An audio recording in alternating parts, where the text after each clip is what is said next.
할렐루야. 네, 오늘 수요예배 나오신 여러분들 위해 오늘 주님의 축복과 은혜가 넘쳐나기를 간절히 바랍니다.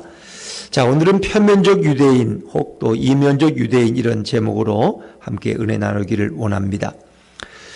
요즘은 참 성형이 보편화되어 있고 또 자연스럽죠. 그래서 요즘은 뭐 초등학생들부터 이렇게 점도 빼고 성형을 하는 것이 일상화되어 있습니다. 근데 성형의 원래 시작은 이렇게 뭔가 좀 어긋나든가 잘못된 부분을 바로 잡는 것이 원래 성형의 목적이었죠. 그래서 이제 화재를 당해서 얼굴에 큰 흉터가 생겼다든가 교통사고로 인해서 살이 패였다든가 이럴 때 이제 성형을 원래 하게 된 거예요. 그래서 원래의 모습을 찾아가는 이제 그런 것이었는데 요즘은 왜? 그렇지 않으면 남에게 혐오감을 주기 때문에 사고로 인해서 그래서 큰 흉이나 상처가 생길 수 있죠.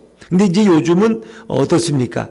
이제 좀 더 예쁜 얼굴, 좀 더 아름다운 얼굴을 얻기 위해서 이제 성형을 많이 하는 것이 일반적이 되어 있죠. 또 실제로 뭐 이런 어떤 외모 때문에 열등감의 원인이 되기도 하죠. 또 대인기피증에 걸리기도 합니다. 그래서 그런 분들에게는 이런 성형이 오히려 사회적인 생활에 잘 적응하는데 큰 도움이 된다고 말할 수 있습니다. 그래서 너도 나도 외모를 중시하는 우리는 그런 사회 속에서 살아갑니다.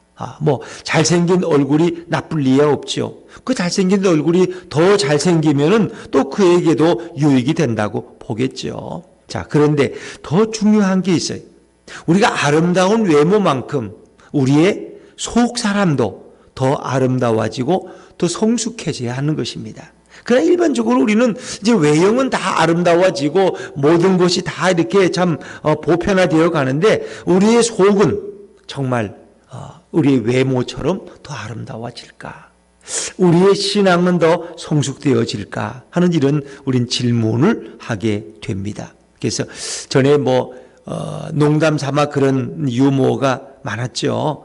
그래서 서로 이렇게 이제 상견례 하기 전에 어떤 중매가 들어오면은 이제 사진을 서로 교환하는데 그 사진을 이제 가지고 올 때 뭐 근래 사진을 가져오지 말고 우리 며느리 될 사람 돌 사진을 좀 보여달라고 100일 사진을 보여달라고 왜 성형을 해가지고 옛날 모습이 안 나타나는 거야. 근데 이제 손녀를 낳으면은 그 옛날 어릴 때 며느리의 모습이 나타날 것 같아서 이제 이렇게 뭐 할 때도 있었다고 뭐 그런 우스갯소리겠죠.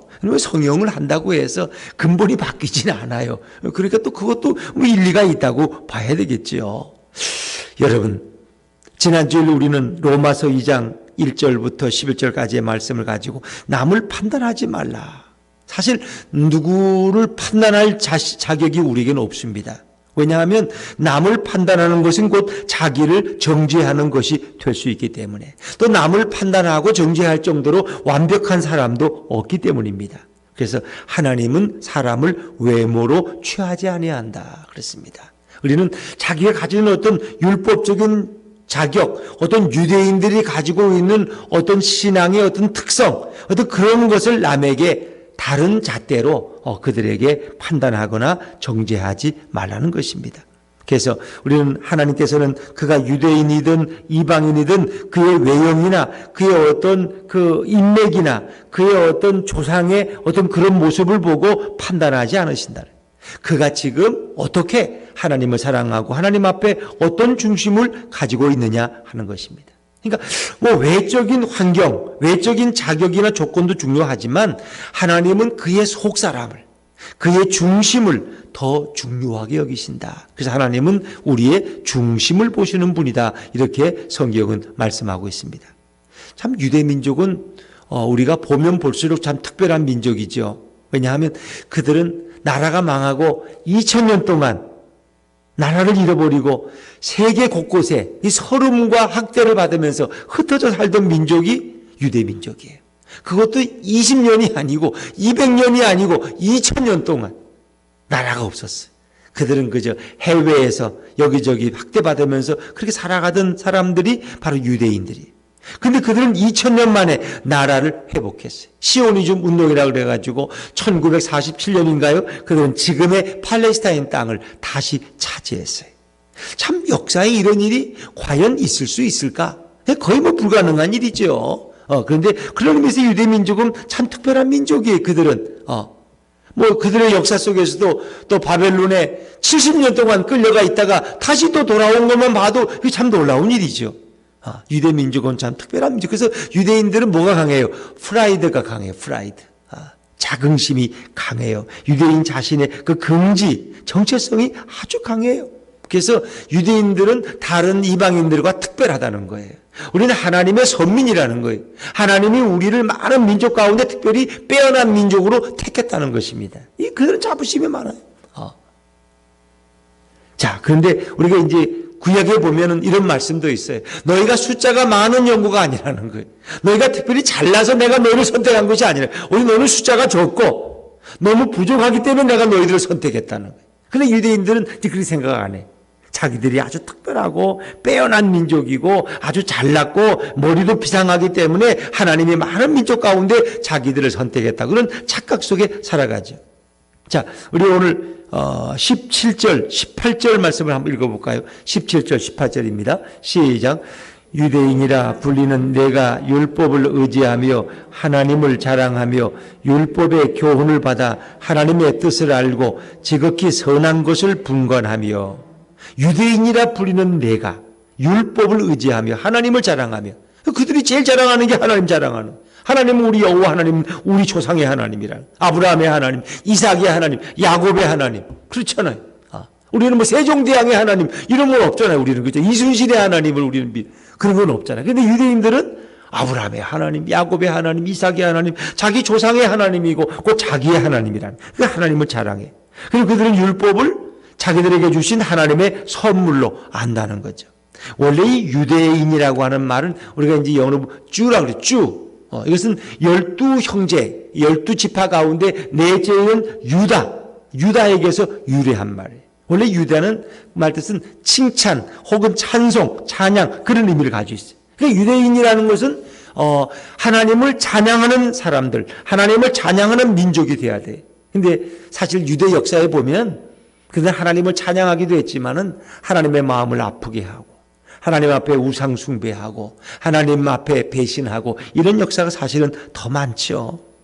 그래서 그들은 자기들이 아브라함의 그 육신적 자손이라는 게 아니라 혈통적 특성에 아주 굉장한 자부심을 가지고 있어요. 그래서 하나님이 아브라함에게 할례를 명령하셨죠. 아브라함에게. 그래서 난지 8일 된 아이들에게 할례를. 그 당시 사실은 어린아이도 할례를 했지만 아브라함도 할례를 받았어요. 이미 어른들도 할례를 다 받았어요. 그래서 할례는 뭐예요? 유대인의 특성이에요.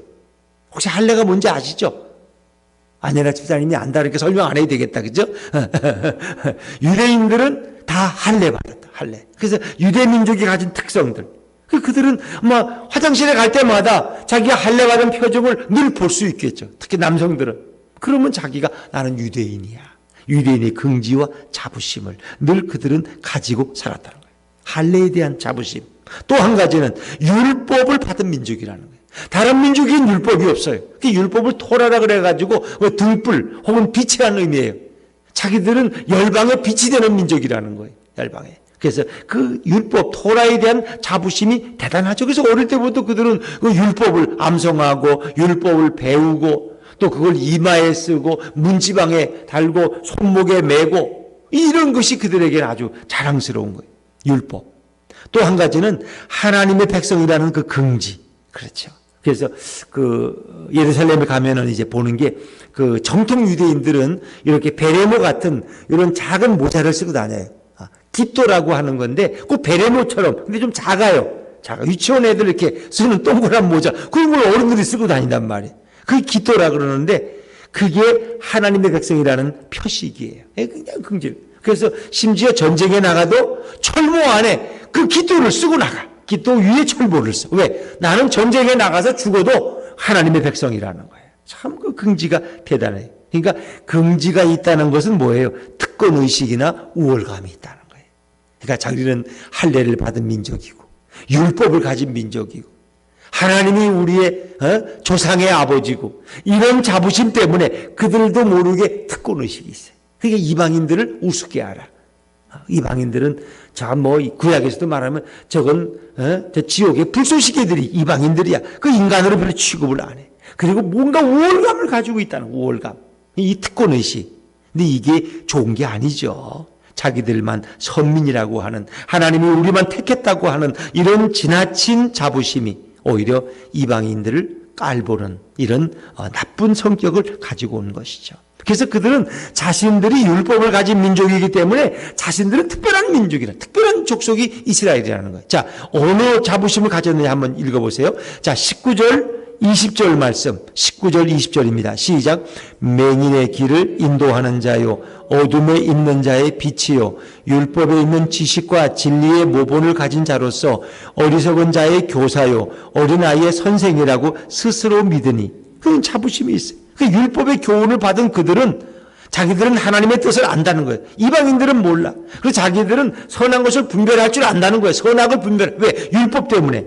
그러면 자기들은 뭐라고 19절 보니까 첫째는 맹인의 길을 인도하는 자라. 그러니까 맹인의 길을 인도한다는 것은 맹인은 뭐 이방인들이야. 그러니까 이방인들을 인도하는 건 바로 유대인들이라는 거예요. 우리는 이방인을 인도해야 될 그런 자들이고 어둠에 있는 자의 빛. 캄캄한 어둠 속에 있는 자에게 빛은 얼마나 고마운 거예요. 그러니까 우리는 열방을 바른 길로 이끌어야 될 바로 등불이 되는 민족이 유대 민족이라는 거예요. 그 얼마나 자부심이 강해. 그렇죠? 또 그들은 20절에 보니까 율법에 있는 지식과 진리의 모본을 가진 자로서 어리석은 자의 뭐라 그래요? 교사라는 거예요. 이방인들은 다 어리석어. 그 유대인에게 와서 배워야 돼. 우리는 온 열방의 교사가, 선생님이 될 민족이 바로 유대 민족이야, 우리는. 또 어린아이의 뭐래요? 선생이라는 거예요. 어린아이의 선생. 이것은 다른 민족을 어린아이처럼 유치하게 여기는 거예요. 학교에 가면 어린아이들 가르치는 선생님이 있듯이 우리 유대인들은 바로 이방인의 그 어린아이처럼 어리석은 그 이방인들의 교사라고 자기들은 스스로 믿는다는 거예요. 스스로. 그러니까 그 특권의식이라는 게 얼마나 불러요. 그것도 자칭이죠. 누가 뭐 붙여준 것도 아니에요. 자기들 스스로가 그렇게 자기들을 불러요. 맹인의 길을 인도하는 자, 어둠에 있는 자의 빛된 자들, 어리석은 자의 교사, 어린아이의 선생, 이것이 바로 자기 유대인들이라는 거예요. 자, 이렇게 자랑하고 긍지에 빠진 그들에게 오늘 사도 바울은 뭐라고 말하는지 아세요? 너희들은 다 죄인이라는 거예요. 너희들은. 유대 민족이 아무리 잘난 체 해도, 물론 나도 유대인 중에 유대인이지. 히브리인 중에 히브리냐. 사도 바울도. 그러나 유대 민족이 얼마나 잘못된 길로 가고 있느냐. 너희들은 율법을 자랑하고 선민의식만 가지고 있지만 내가 볼 때 너희들은 하나님 앞에서 너무나 큰 죄인이라는 거예요. 그러니까 이제 1장 후반절은 그 하나님이 없는 이방인의 죄를 지적했는데 이 2장에서는 그 율법과 하나님을 자랑하는 너희 유대인들도 똑같은 죄인이라는 거예요. 너희들은 죄가 없다고 그러고 너희들은 선민이라고 그러는데 내가 볼 때는 너희들이 더 큰 죄인이라는 거예요. 여러분 보세요. 자, 그들을 향해서 뭐라고 말하는지 보세요. 21절 22절 말씀. 21절 22절 시작. 그러면 다른 사람을 가르치는 내가 내 자신은 가르치지 아니하느냐. 도둑질하지 말라 선포하는 내가 도둑질하느냐. 간음하지 말라 말하는 내가 간음하느냐.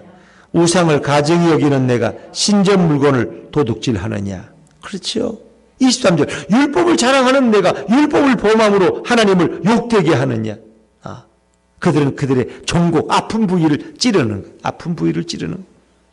너 이거 어떻게 도둑질하지 말라는 이 다 나오는 십계명이죠. 십계명이 도둑질하지 말라. 도둑질하지 말라는 말씀은 어릴 때부터 그렇게 암송하고 외우는 공부하는 너희들이 어떻게 남의 물건을 도둑질하느냐 말이야. 여기 이제 보면은 그 예언서들 보면은 그들은 깨고 나면 남의 것을 도둑질하고 자리에 누우면 남의 것을 어떻게 강탈할까? 과부의 재산을 빼앗고 그렇죠. 힘없는 자를 짓밟고 이런 것만 음모를 계획한다는 거예요. 유대인들이. 그 유대인들의 죄악이에요. 겉은 근사하게 말씀으로 포장하지만 그들의 속은 너무나 부패하고 더럽다는 거예요. 도둑질하지 말라 말하는 너희들이 어떻게 도둑질하고 있느냐?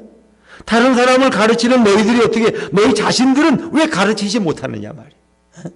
간음하지 말라고 십계명을 그렇게 자랑하는 너희는 왜 너희들이 먼저 간음하느냐 말이야. 우상을 가증히 여긴다는 너희들이 어떻게 남의 우상의 신전에 가서 몸을 도둑질하다 걸리느냐 말이야. 이런 일들은 그 시대에 있었던 일들을 사도 바울이 예를 들고 있는 거예요. 이걸 영적으로만 해석할 필요는 없어요. 뭐 영적인 간음, 영적인 도둑질 이런 의미가 아니라 실제로 유대인들은 이 율법 십계명조차도 온전히 지키지 못했다는 거예요. 말로는 훌륭하게 살지만 그들의 마음속과 그들에게도 이런 제대로 지키지 못하면서 남에게는 아주 교사처럼 선생처럼 근사하게 행동했다는 거예요. 율법을 자랑하는 너가 율법을 범함으로 결국 누구를 욕되게 했어요? 하나님을 욕되게 하는 거예요. 너희가 하나님께 영광을 돌려야 될, 찬송이 돼야 될 너희들이 오히려 하나님 앞에 욕을 돌리고 있지 않느냐? 자, 24절 말씀 한번 읽어볼까요? 24절입니다. 시작. 기록된 바와 같이 하나님의 이름이 너희 때문에 이방인 중에서 모독을 받는도다. 너희 때문에 하나님의 이름이 오히려 모독을 받고 욕을 받는다는 거예요. 욕을 받는. 그러니까 유대인들은 남에게 율법을 가르칠 줄 알고 이렇게 율법대로 살아야 된다고 말하지만은 정말 자신은 그렇게 살지 못하는 그런 그들의 아픈 부위를, 그러니까 행함이 없는, 진실함이 없는 그들의 잘못을 사도 바울은 정확하게 지적하고 있는 것입니다. 그러니까 사람이 남을 탓하기는 쉬워요. 그렇죠. 남을 판단하기 쉬워요. 눈에 보이는 거든. 그런데 자기 자신이 그렇게 살기는 쉽지 않다는 거예요. 아들이 하도 공부를 안 해. 그러니까 아버지가 아들을 불러다 놓고 좀 꾸지람을 했어. 야 이놈아, 넌 미국의 16대 대통령 누군지 아냐? 아브라함 링컨 몰라? 아브라함 링컨은 너만 했을 때 엄마도 없이 혼자 고학하면서 열심히 공부했어요. 이놈아, 너 도대체 맨날 놀기만 하면 어떡할 거냐? 그러니까 아이가 그래. 아버지 그런 말씀 하지 마세요. 아브라함 링컨은 제가 알기에요, 아버지 나이 때에는요 대통령이 됐어요. 아버지는 뭘 하고 있어? 그러니까 남을 탓할 게 없다는, 남을 탓할 게 없다. 유대인들이 특히 그래요. 자기들은 지키지 못하면서 남에게 그거를 강요한다는 거예요. 그래서 저도 제가 잘 못해서 교인들에게 별로 강요 안 하려고 그래요. 그래서 내가 재직 교육을 시키면서 나는 전도 강요 안 하겠다. 헌금 강요 안 하겠다. 기도에 나오라고 강요 안 하겠다. 하여튼 뭐 강요 안 하겠다. 근데 또 가만히 생각해 보니까 그 잘못하고 있는 거 아닌가. 너무 교인들을 풀어놓으면 또 어떡하라고, 그걸 또 어떻게 책임지라고 말이에요. 좀 가끔 이렇게 좀 푸시도 해야지 말이에요. 집사님이 새벽 기도가 안 나와가지고 어떡하려고 그러냐고 이렇게 말해야 되는데 괜찮아. 나름. 근데 신앙이라는 건 이제 여러분들이 어린아이가 아니기 때문에 정말 하나님 주시는 감동대로 스스로 그래야지, 이게 억지로 끌어다 놓는 거는 이게 한두 번이지 그게 안 되는 거예요. 이게 자꾸 위선자를 만들어. 그래서 목사님, 아이고 지난 수요일에 못 갔는데 제가 그냥 급한 일이 있어가지고 그냥 거짓말을 하기 시작. 그때부터는 아이가 아파가지고 그냥 약사나 가려고 수요일에 또 빠졌네요. 미안하니까. 그럼 권사님도 수요일에도 안 나오고 이 말이 돼요? 이렇게 그러니까 그 미안하니까 자꾸 이렇게 변명을 하게 돼. 이 변명을 하면 뭐가 돼요? 거짓말이 되는 거예요. 그러면 이제 표리가 부동하고 외식하는 자가 되는 거예요. 짜장면집에 자가는 게 외식이 아니라 겉과 속이 다른 사람이 되는 거예요. 장로는 이 정도 돼야 되는데 그렇게 못하니까 꼭 미안해서 자꾸 딴 얘기를 하는 거예요. 지난번에 어디 갔다 오느라고 늦어가지고 예배도 못 나오고 누가 묻기나 했나? 본인이 그러는 거예요. 그런 신앙인을 만들면 되겠어요? 안 되는 거예요. 그래서 저는 그런 신앙인을 위선적인 행동을 하지 말자. 저는 완벽한 거 저도 못하는데. 그러니까 성령에서 주시는 대로 여러분 그렇게 해야지. 이 강요해서 될 문제는 아니다. 이건 강요해서. 헌금이나 11조도 강요하다 보면은 위선자가 되는 거예요. 위선자가. 그렇죠? 그러면 어떻게 되는 거예요? 그건 누구처럼 되지. 갔다가 바친다고 약속했는데 들어가 보니까 너무 아까워 죽겠어. 아나니아 삽비란가? 그래서 반은 갖다 감추고 반만 바쳤다가 어떻게 했어요? 결국 어떻게 됐어요? 죽었잖아요, 둘 다 부부가. 그러니까 사람이 외식하는 자가 되면은 이렇게 자꾸 남을 의식해요. 저도 그래요. 내가 목사인데 남들 보기에 이 정도는 돼야지. 교인들 앞에서 약점을 보이면 안 되지. 이렇게 근사한 목사로 이렇게 행동을 하고 말도 한마디 이렇게 하다 보면은 저도 하나님 앞에서 표리부동한 자가 돼요. 외식하는 자, 바리새인이 될 수 있어요. 그렇죠? 그러니까 부족한 건 부족한 대로. 난 그게 더 주님이 기뻐하지 않나. 예수님 시대도 바리새인들은 자기들의 약점은 다 감췄어. 그래서 세리와 창기들은 공격했어요. 근데 예수님은 아니에요. 예수님은 그래서 속 중심을 더 보신다고 말씀하시는 거예요. 자, 유대인들의 잘못된 행동은 하나님의 영광을 가리우고 마는 거예요. 오늘도 마찬가지예요. 오늘도 교회가 이 땅에서 뭐 여러 가지 요인이 있지만 먼저 믿은 자들, 또 교회 직분자들, 또 목회자들, 이런 분들이 오히려 하나님을 욕되게 하기가 쉬운 거예요. 뭐 초신자가 뭐 어디 가서 하나님 영광 가려? 다 중직자들이 그러, 목회자들이 그러, 먼저 믿은 자들이 그러기 쉽다는 거예요. 그래서 여러분, 하나님 앞에서 이방인과 유대인의 잘못 중 누구의 잘못이 더 크냐? 누구의 잘못이 더 크냐? 그러면 물어보면 누구의 잘못이 더 크겠어요? 유대인의 잘못이 더. 똑같은 죄를 져도 유대인의 잘못이 더 큰 거예요. 왜? 이방인은 하나님을 잘 모르거든. 유대인은 하나님을 알거든. 율법을 알면서 그러는 건 잘못이 더 크다는 거예요. 불신자와 신자의 잘못이 있다. 누가 더 커요? 누구 잘못이 더 커요? 신자의 잘못이 더 크죠. 왜? 우리는 하나님을 배웠는데. 우리는 그렇게 살면 안 된다고 말씀을 들었는데 그렇게 살면은 그런 불신자들은 그게 죄인지 몰라. 그게 넘어야 될 선인 줄 몰라. 그게 문제란 말이야. 우리는 꽃밭에 들어가면 안 된다는 거 알잖아요. 꽃밭에 가면 꽃을 밟으면 안 돼. 근데 불신자들은 그것도 몰라. 그게 바로 뭐 선을 넘는 거예요. 그게 바로 하마르티아 죄예요. 경계선을 넘는 거. 여러분. 그래서 신자의 잘못이 더 큰 것이다. 왜? 우리는 알면서 그러기 때문에. 모르고 짓는 죄보다 알면서 짓는 죄가 더 크다는 거 아세요? 알면서 짓는 죄. 남은 가르치면서 자신은 지키지 않는 것.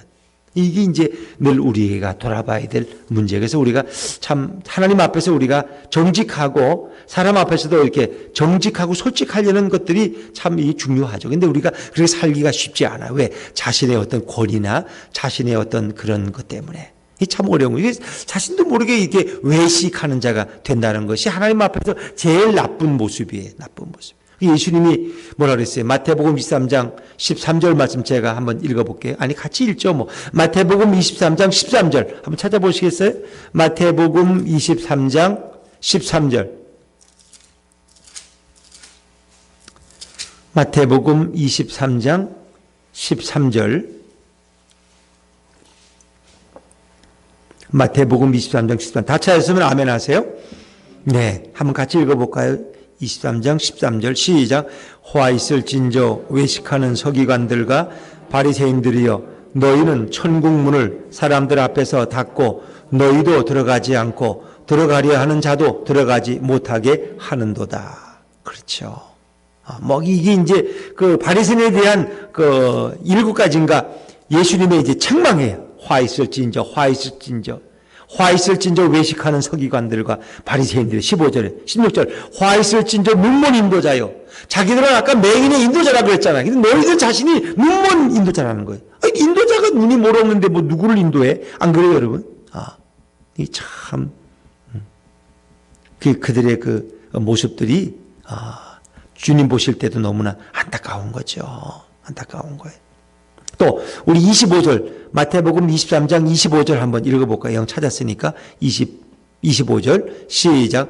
화 있을진저 외식하는 서기관들과 바리새인들이여, 장과 대접의 겉은 깨끗이 하되 그 안에는 탐욕과 방탕으로 가득하게 하는도다.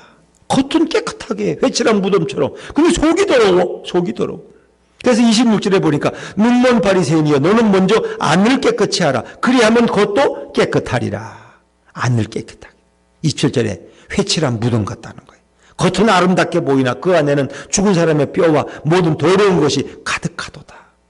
이제 그만 뭐 덥죠. 그 읽으자면 또 안 되니까. 그러니까 이 외식한다는 거는 겉과 돛이 다른 표리부동하다는 거죠.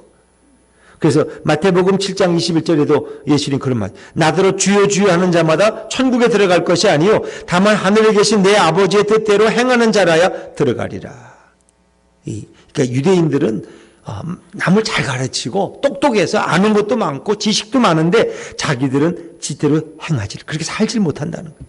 그건 이제 그 유대인만이 아니라 우리 모두를 다 가리키는 하나님의 말씀이에요. 자, 우리 오늘 로마서 2장에 한번 찾아볼까요? 로마서 2장의 13절. 로마서 2장 13절, 그 앞에죠. 로마서 2장 13절 한번 같이 읽어볼까요? 시작. 하나님 앞에서는 율법을 듣는 자가 의인이 아니요 오직 율법을 행하는 자라야 의롭다 하심을 얻으리니. 그렇죠. 유대인들은 자기들은 율법을 암송하고 율법을 많이 듣고 말하기 때문에 자기들 의인이라고 생각했어요. 근데 그건 아니라는 거예요. 율법을 행하는 자가 의롭다 하시면 얻는다. 율법을 행하는 자가 된다. 근데 그들은 행하는 없고 말만 하고 지식만 많이 있다는 거예요. 안 된다는 거죠. 그러니까 어찌 보면 우리들도 아는 것이 곧 행위로 되지는 않아요. 우리는 몰라도 조금 알아도 그 아는 것을 지키고 순종하는 것이 더 중요하다는 것입니다. 자, 오늘 또 사도 바울은 그들에게 할례에 대한 문제를 또 가지고 그들을 어찌 보면 책망하고 있는 모습으로 이제 보는데, 자, 25절부터 27절까지 한번 읽어볼까요? 그들이 자랑하는 그 할례라는 게 얼마나 정말 그들에게 유익이 되는가. 25절 27절입니다. 시작. 내가 율법을 행하면 할례가 유익하나 만일 율법을 범하면 내 할례는 무할례가 되느니라. 그런즉 무할례자가 율법의 규례를 지키면 그 무할례를 할례와 같이 여길 것이 아니냐. 또한 본래 무할례자가 율법을 온전히 지키면 율법 조문과 할례를 가지고 율법을 범하는 너를 정죄하지 아니하겠느냐. 왜 유대인들은 할례를 받았는데 그건 율법을 행하지 않는다는 거예요. 그러면 너희가 아무리 할례자라고 말해도 율법을 행하지 않으면 너희는 무할례자와 똑같은 것이다. 그러니까 반대로 너희들이 싫어하고 비판하는 경멸하는 무할례자인 이방인들도 그들이 율법을 바로 알고 행하면 그들이 할례자가 되는 것이다. 뭐 그런 얘기예요. 할례를 받았느냐 안 받았느냐가 중요한 게 아니라는 거예요. 그렇죠? 그러니까 내 어떤 성기의 표피를 잘라가지고 어릴 때부터 나는 유대인이다 할례 받았으니까 그거 자랑하지 말라는 거예요. 할례 받은 사람은 아브라함의 후손이다 자랑하지 말라는 거예요. 그게 뭐 자랑이냐. 진짜 할례는 마음의 할례고 행위의 할례라는 거예요. 너희가 율법대로 살아갈 때 율법을 지킬 때 그가 진정한 할례자다. 할례자다. 그러나 할례를 받은 너희도 율법을 지키지 않으면 행함이 없으면 무할례자와 다를 바가 뭐 있느냐. 27절 보니까 또한 본래 무할례자가 율법을 온전히 지키면, 그러니까 무할례자라는 건 이방인이에요. 이방인이 율법을 온전히 지키면 율법 조문과 할례를 가지고 율법을 범하는 너를 정죄하지 않겠느냐. 이방인들이 오히려 너희를 정죄하고 판단할 수 있다는 거예요. 판단할 수 있다는 거예요. 그래서 이제 여기서 표면적 유대인과 이면적 유대인이라는 이제 말을 처음으로 하고 있죠. 자, 28절 말씀 한번 읽어볼까요? 28절입니다. 시작. 무릇 표면적 유대인이 아니요 표면적 육신의 할례가 아니니라. 표면적 유대인이라는 것은 아브라함의 후손으로 이 땅에 살아간 사람이다. 유대인들이 표면적 유대인이죠. 그리고 표면적 육신의 할례, 겉에 육신에다가 할례를 받았으니까 그 겉모습이 있으니까 그렇죠. 근데 그게 진짜 유대인도 아니고 할례도 아니라는 거예요. 그 진짜 유대인은 누구냐? 이면적 유대인이라는 거예요. 표리 할 때 표는 겉으로 드러나는 표자예요. 리는 속이에요. 속. 그러니까 겉과 속이 같아야 된다. 다르다. 그런 표리란 말을 쓰죠. 그러니까 거기 표면의 반대는 이면이에요. 이면. 표면은 앞에서 보는 저의 모습. 이 이면은 제 뒤에서 보는 이면. 그 이면이에요. 그러니까 겉만 유대인이라고 할례만 자랑하지 말아라.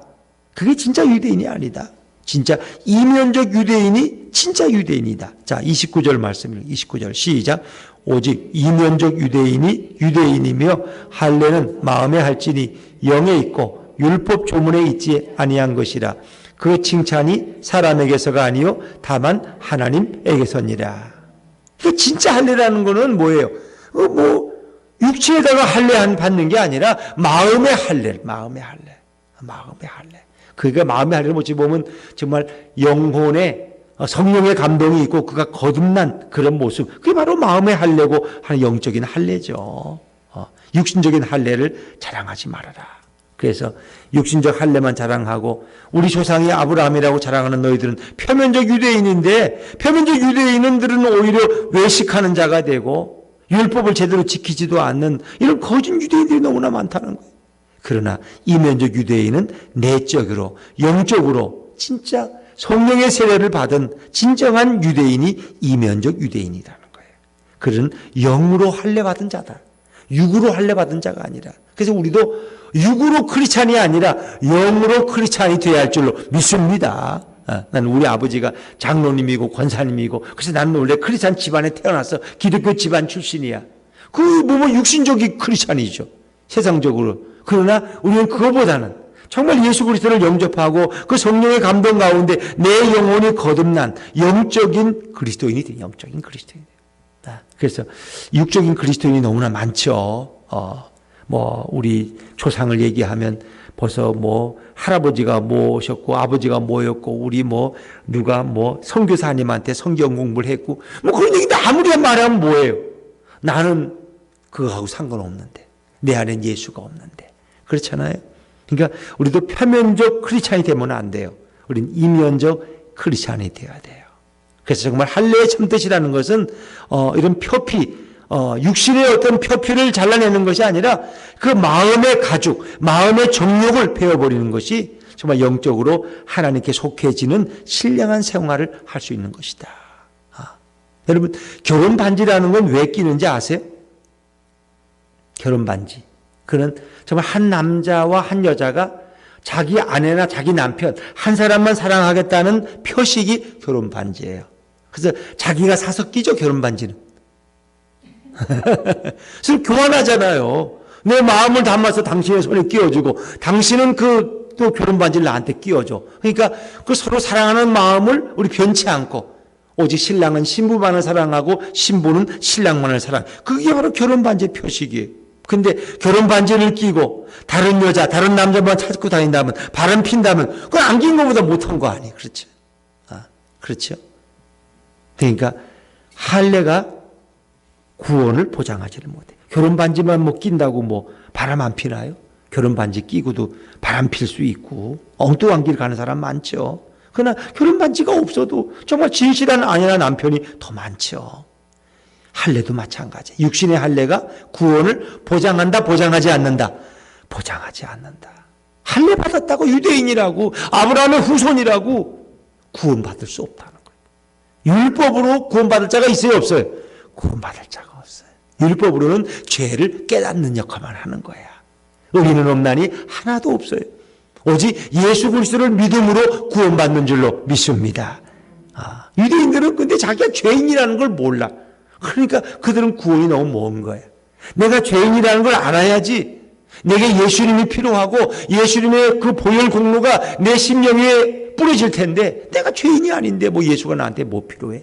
나는 내가 율법을 다 지켜서 나 자신이 의롭고 나는 이렇게 착한 일만 하고 거짓말도 한 번 안 하고 살았는데, 이런 자기 도취에 빠지면 그 사람은 구제불능이에요. 구제불능. 할례는 구원을 보장하지 못한다. 그래서 빌리그레암 목사님이 아주 유명한 얘기를 했어요. 내가 천국에 가는 조건은 수십만 명을 예수님께 인도한 것 때문에 내가 천국에 가는 것이 아니다. 내가 죄인이기 때문이다. 내가 죄인이기 때문에 내게 그리스도가 필요하고, 그래서 내가 예수님을 영접하고 그분을 의지하지 않을 수 없기 때문에 내가 천국 가는 것이다. 유대인들은 자신이 죄인이라고 인정 안 해요. 자신에게 그리스도가 필요하다고 인정하지 않아요. 왜? 자신들은 율법적으로 의롭고 완벽하기 때문에 우리가 누구한테 뭘 배우고 누구의 도움을 받을 필요가 있냐, 그렇게 생각 안 하죠. 그들은 지금도 메시아가 아직 오지 않았다고 생각하는 거죠. 그래서 그 할례 때문에 유대인들은 착각을 많이 하는데, 유대교의 전승에 보면 그러겠어요. 지옥의 문 옆에 서 있어도, 지옥의 문 옆에 지옥에 떨어질 확률이 많죠. 지옥의 문 옆에 서 있어도 할례 받은 사람은 아무도 지옥에 떨어지지 않도록 아브라함이 책임진다. 아브라함이 책임지고 우리를 막아준다는 거예요. 지옥 문 옆에 있어도 우리는 지옥에 안 떨어진다. 할례만 받은 사람들은. 왜? 아브라함이 우리를 책임지고 지키기 때문에. 이게 잘못된 거죠. 아브라함 할아버지가 와도 예수를 모르면, 마음에 할례 받지 못하면 그런 지옥에 떨어질 수밖에 없는 존재다 하는 것입니다. 그래서 표면적 유대인이 아니고 이면적 유대인이 진정한 유대인이다. 에레미야 4장 4절에 보니까 그런 말씀이 있어요. 유대인과 예루살렘 거민들아, 너희는 스스로 할례를 행하여 너희 마음 가죽을 베고 나 여호와께 속하라.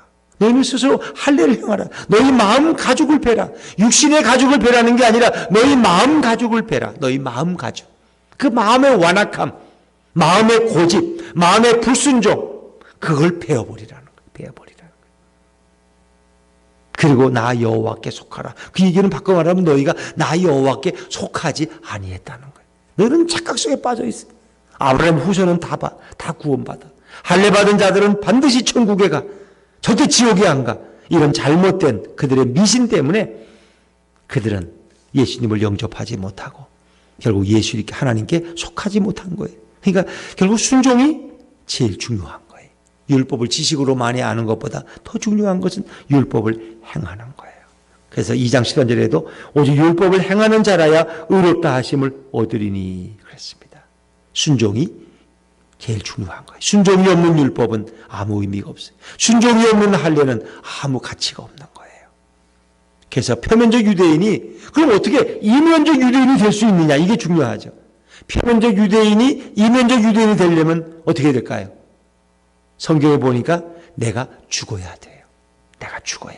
내가 죽어야지, 내 자아가 죽어야지 내가 예수님의 새 생명으로 다시 태어날 수 있는 것을 믿으시기 바랍니다. 갈라디아서 2장 10절에 보니까 내가 그리스도와 함께 십자가에 못 박혔나니 그런즉 이제는 내가 산 것이 아니요 오직 내 안에 그리스도께서 사신 것이라. 이제 내가 사는 것은 나를 사랑하사 나를 위하여 자기 몸을 버리신 그리스도를 위하여 사는 것이라. 내가 그리스도와 함께 십자가에 못 박혔어요. 이제 내가 사는 것이 아니라 내 안에 누가 살아야 돼요? 그리스도가 사시는 거예요. 그래서 내가 살아가는 이 목적은 이제 그리스도를 위해 사는 거예요. 그리스도를 위해서. 이게 거듭난 그리스도예요. 이게 마음에 할례 받은 그리스도의 모습이에요. 내가 죽어야 돼요. 그리고 그 말씀대로, 예수님 말씀대로 순종하면서 살아가는 그런 아름다운 신앙을 가져야 돼요. 40년 동안 목회하고 은퇴하신 한 원로 목사님이 어려운 자리에서 그런 고백을 하시더라고요. 여러분, 저는 교회를 건축을 많이 했습니다. 건축할 때마다 건축원금 하는데 어떤 직분자들은 집을 팔아서 바치는 분들도 저는 봤습니다. 대단하죠. 요즘은 집 하나 바치는 사람 별로 없는데 예전에는 많이 팔았어요. 집 하나 바치고 자기는 전세를 가고 월세로 가고 또 집이 두 채면 또 한 채 팔아가지고 그렇게 하는 분들이 정말 많았어요. 예전에 제가 어릴 때 보면은 보통 또 그 원로목사님 고백이 우리 교회가 어디 해외에 선교할 때는 반지를 빼서 드리는 그런 집사님들도 많았습니다. 반지 빼서 이 금반지 빼서 헌금 선교 헌금을 하고 이것 때문에 한 영혼이고 또 봉사하는데 자기 시간을 내서 드리는 물질을 드리는 그런 봉사하는 분들 정말 많이 봤습니다. 근데 제가 하나 못 본 게 있어요. 자기 못된 성격을 빼어서 드리는 분은 못 봤습니다. 자기 나쁜 성격, 그 못된 성격, 고집스러운 성격, 그거를 빼서 하나님 앞에 드리는 사람은 한 사람도 못 봤어요. 그러니까 뭔 얘기예요? 성격이 변해 안 변해? 잘 안 변한다는 거예요. 잘 안 변한다는 거예요. 집사님 때 그 성격이 장로님이 돼서도 그 성격을 그냥 가지고 있어요.